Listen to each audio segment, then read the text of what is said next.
Good morning. I am 5 minutes earlier today, so as always, if you're watching in recording, you're welcome to fast forward or stay with us through our hellos.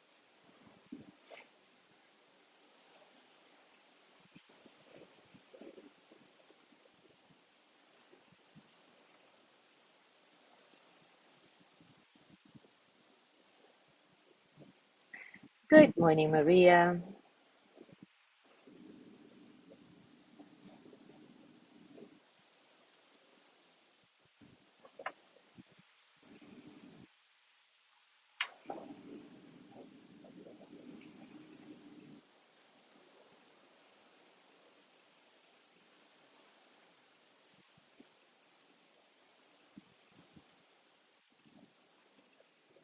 Good morning, Ari.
Good morning, Gina.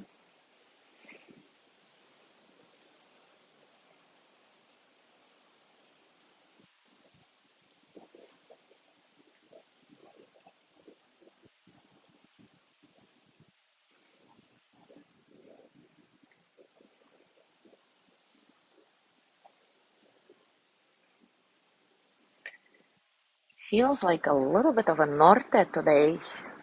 The wind is from the north. It's not very strong, but it's really very nice and fresh here.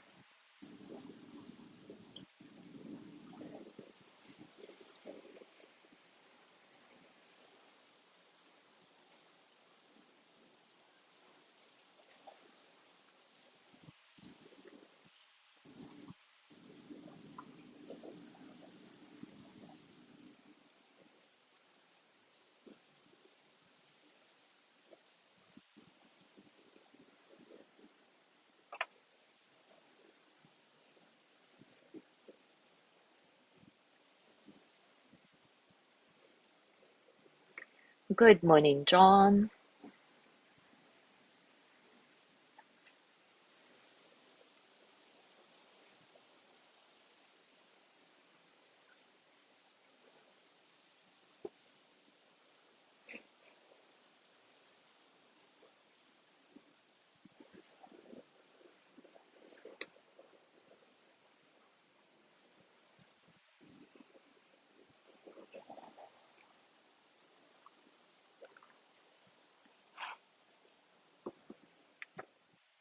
All right, it is time for us to start. And today we will continue exploring the chakra demons. Before we go any further, I want to remind you that Anadea Judith, in her book Eastern Body, Western Mind, explains that she uses the term demon not to denote some kind of evil creature, but just as a way to name the counterforce that seemingly opposes the natural activity of the chakra. Chakra demons arise to teach us something. The presence of the demon keeps the chakra from doing its job, that's true. But at the same time, the challenge that happens also forces us to bring more awareness to the job of the chakra, to the task of the chakra. So eventually we can do it better. So today, let's look at the demon of the sacral chakra.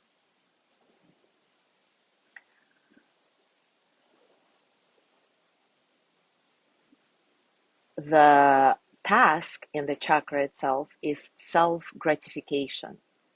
And so guilt kind of prevents us, blocks us from fulfilling this task of self-gratification, from knowing what we want and going after it.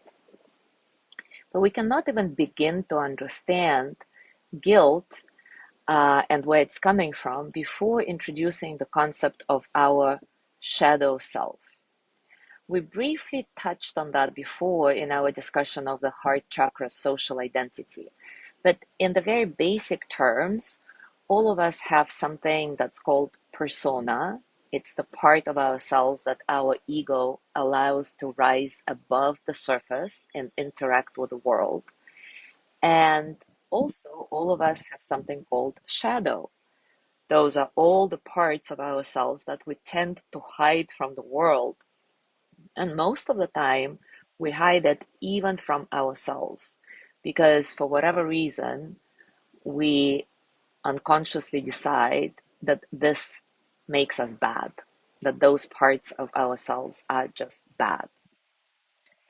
So, one of the jobs of the sacral chakra is to reclaim the shadow. Why?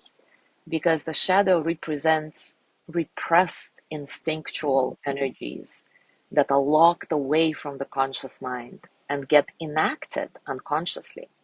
For example, we may think we never get angry, but we enact a passive stubbornness that may infuriate others. So this is how we enacting the subconscious um, badness, right? Or we may deny our own neediness, but manipulate others in subtle ways sometimes, or sometimes not so subtle, into us being the center of attention. Keeping the shadow in chains does not work at all because it haunts us in our dreams, it sabotages our work, our relationships, it energizes compulsive activities. When the shadow is repressed, we are cut off from the wholeness, from the flow of life, from our ground. Also, when our shadow remains unacknowledged, it's projected onto others. Usually, it manifests as judgment of some qualities in other people that we don't like.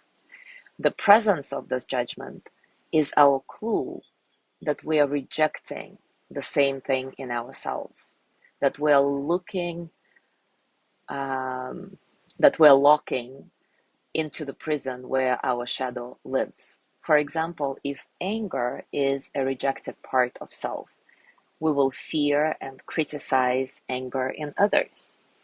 If we suppress our emotions, we will have very little tolerance for those who are needy, crying, or strongly expressive. It makes us very uncomfortable to be around someone who is expressing our shadow energies.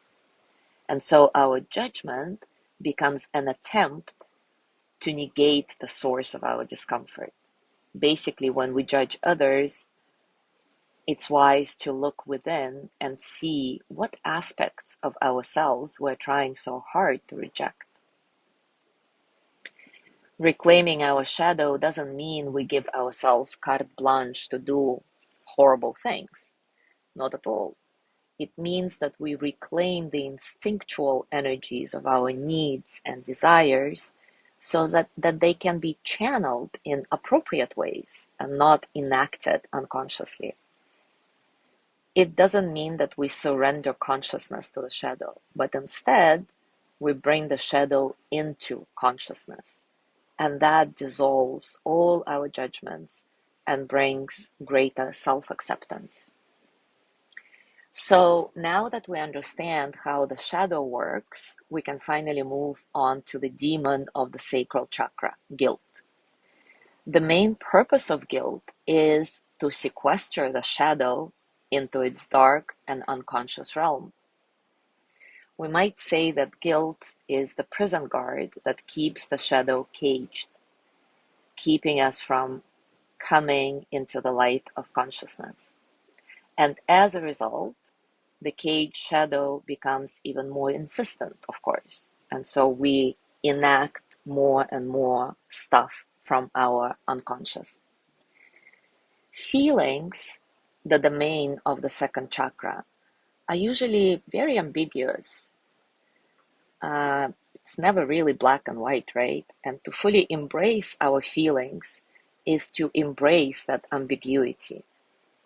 When our feelings are numb, however, we can only discern the obvious differences, the more blatant black and white choices.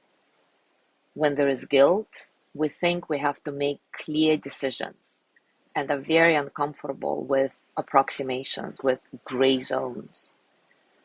As a result, it may be harder to get to the truth, harder to communicate the truth to others, and harder to work through it to a sound decision. And so we keep ourselves kind of in limbo. Interestingly, a guilt trip can really be a way of feeding our egos. So when you're trapped in this either or thinking, remember that and take a moment to ask yourself, what do you really feel guilty about? Tara Brach says, acting from guilt is not transformational. It reinforces our identification with a deficient, quote unquote, bad self, rather than being linked to values that feel intrinsic and pure. Our guilt arises from the internalized values of our caregivers and society, and it comes with a judgment of our personal badness. With healthy guilt, however, the message is that we have behaved in a way that is not aligned with our true values and our heart. And if we're listening, it can be a wake-up call. It reminds us to deepen our attention. Remember what most matters to us. Attune to our impact on ourselves and others, and adapt our behavior. In other words, guilt can offer an opportunity for course correction. So is there a way out of the spiral? Again, Tara Brach says, when caught in guilt, it is wise to pause, hold the guilt with self-compassion, and reconnect with what really matters to us. By making room for our guilt and seeing it clearly, we can accept it without feeding into it. So let's do a practice around that. It's a practice that Tara Brach calls the RAIN of self-compassion, where RAIN, of course, stands for her signature acronym: Recognize, Allow, Investigate, and Nourish. So as always, take a comfortable position and take a few moments to check in, to settle.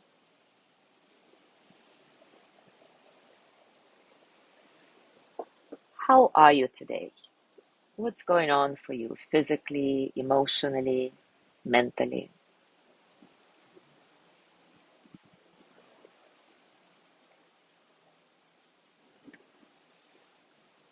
Let your breath be natural, don't try to control it.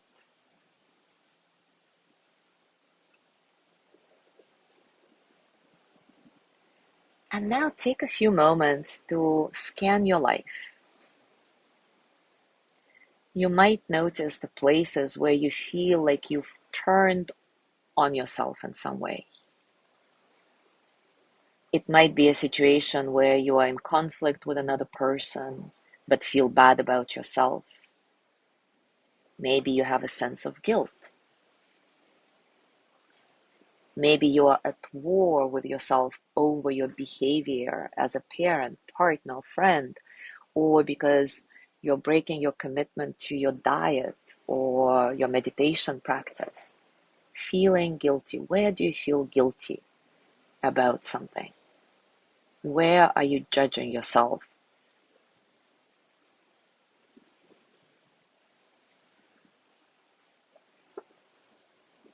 Where are you deeming yourself to be bad, not perfect? So let your attention go to that place and just let yourself get close for a few moments. Feel what it is like to be living inside the belief that in some way you're falling short or that you should be different,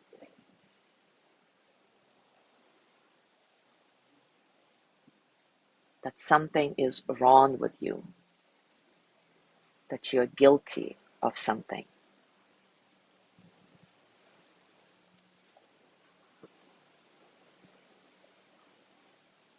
And we begin the RAIN practice. Recognize, allow, investigate, and nourish. The RAIN practice of self-compassion by recognizing that this belief that you're living in is some sort of a trance, that this guilt is a manifestation of being at war with yourself. So recognize the thoughts and feelings of this trance.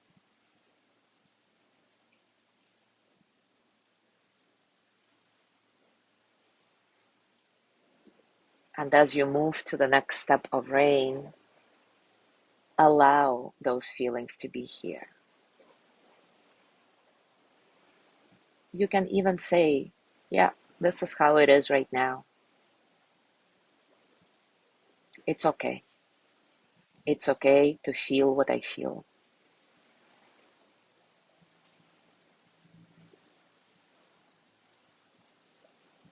And then we begin to investigate with curiosity and gentleness.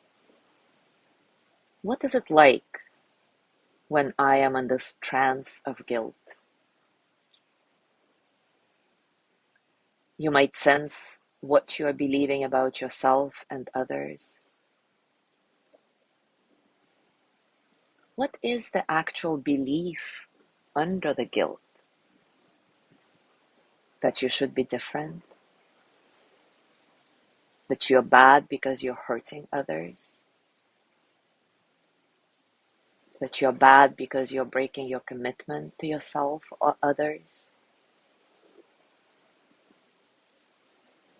Maybe there is a belief that no one could love me if I'm not perfect.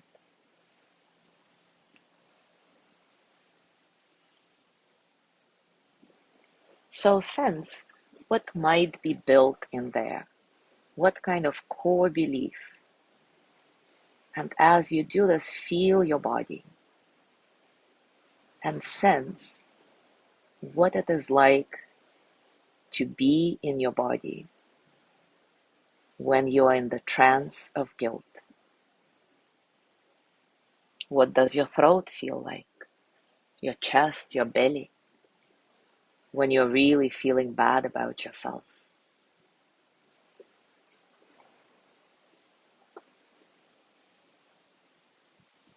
Connect with the direct experience, with the embodied experience of this. Sense the most vulnerable part of it. Where do you feel it the worst? And ask yourself, what does this vulnerable part of me really need right now? Does it need to be seen in a different way? Loved, understood, held?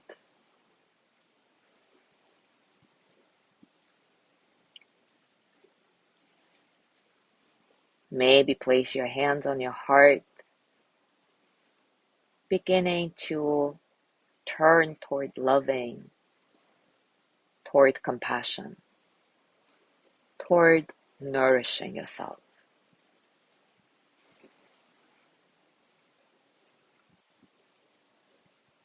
And allow yourself to sense the possibility of offering what is most needed inwardly. Maybe it's just the words of care. It's okay. Or I love you. Or I'm sorry. Or you might call on the love of a larger presence, your own divine self, or some kind of spiritual figure.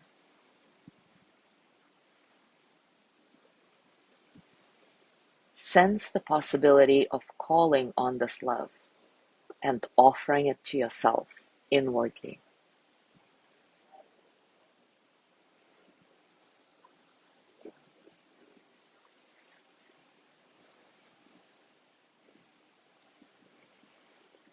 Nourish yourself with self-compassion. Let yourself feel this love flowing into your being. Maybe imagine light and warmth pouring in and through you.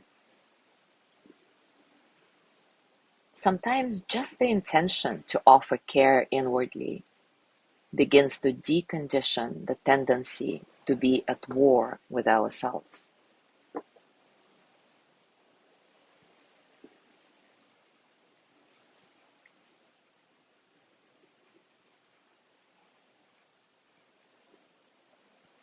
You can also ask yourself, who am I when I'm not believing something is wrong with me? Who am I when I'm not believing that something is wrong with me? Who am I when I don't feel guilty?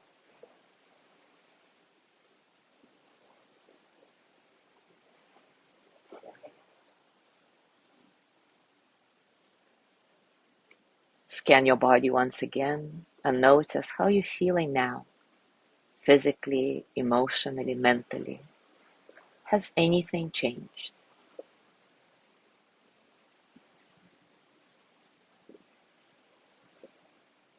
And I want to complete this practice with the words from the teachings of the Indian master Bapuji. He says, "My beloved child, break your heart no longer. Each time you judge yourself, you break your own heart. You stop feeding on the love which is the wellspring of your vitality.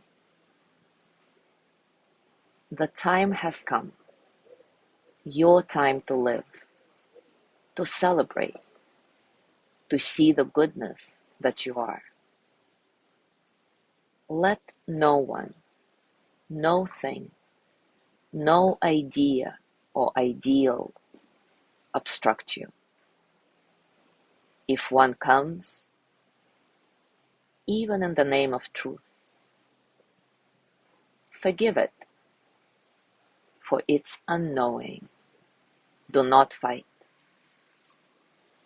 Let go and simply breathe into the pure goodness that you are."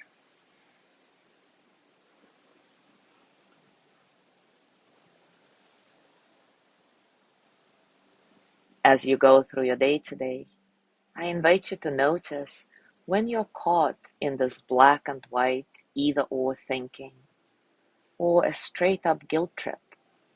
And in these moments, remember that it usually comes from trying to be flawless, feeling guilty about not being perfect.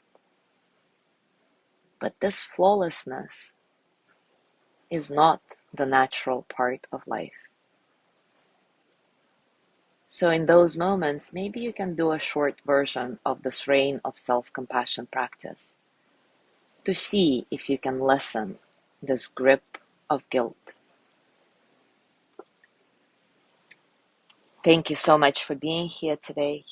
Have a beautiful day, and I will see you tomorrow.